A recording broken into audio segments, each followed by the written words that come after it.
तो संतों के सानिध्य में जाकर सदगुरु की सदयुक्ति को सीखकर खिदमत करना सीखे।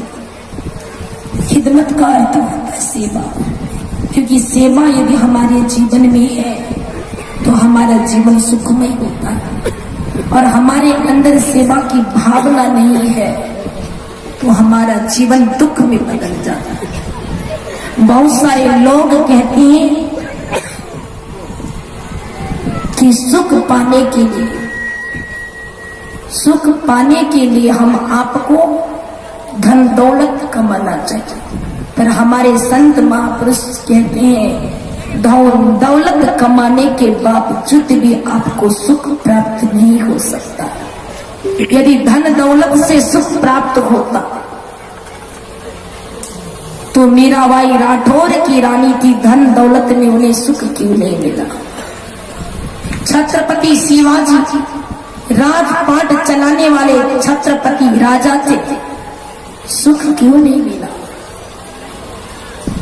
शुद्धोधन का पुत्र सिद्धार्थ इतने सुख सुविधाओं से रखा जाता था, धन दौलत में सुख क्यों नहीं मिला?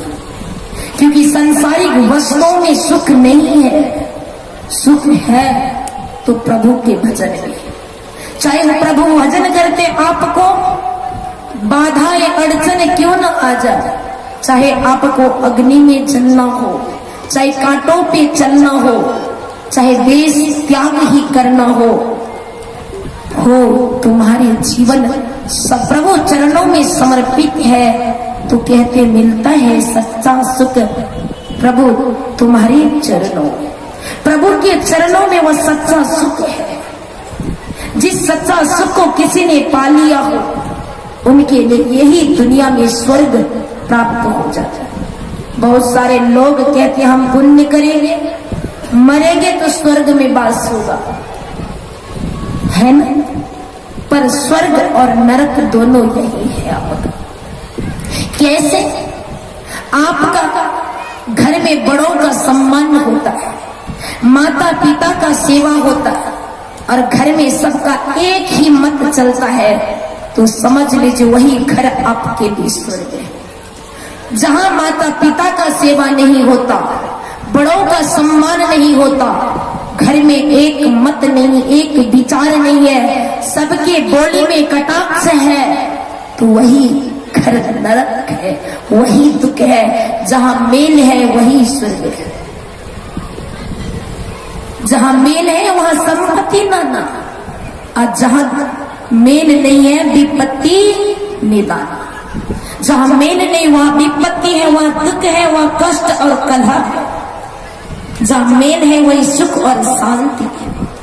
तो हम आप जीवन में शाश्वत सुख को पाना चाहते हैं, संसार रूपी दुखालय को पार करना चाहते हैं, तो हमें सदगुरु से सदयुक्ति को सीखना होगा।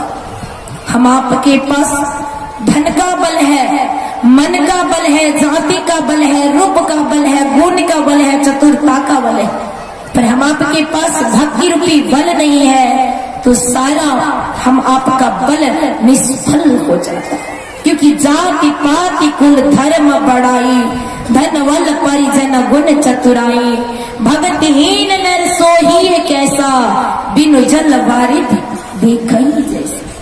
धन बल हो जाति सब हो पर भक्ति नहीं हो तो वह कैसा, जैसे आकाश में बादल लगाती है, वर्षा नहीं हो तो शोभाहीन लगता, उसी तरह मनुष्य सारे सात समानों को पाकर भगवान का भक्ति नहीं करते हैं और अहंकार भरी जीवन जीता है, तो ऐसे लोग पशुतुल्य प्राणी।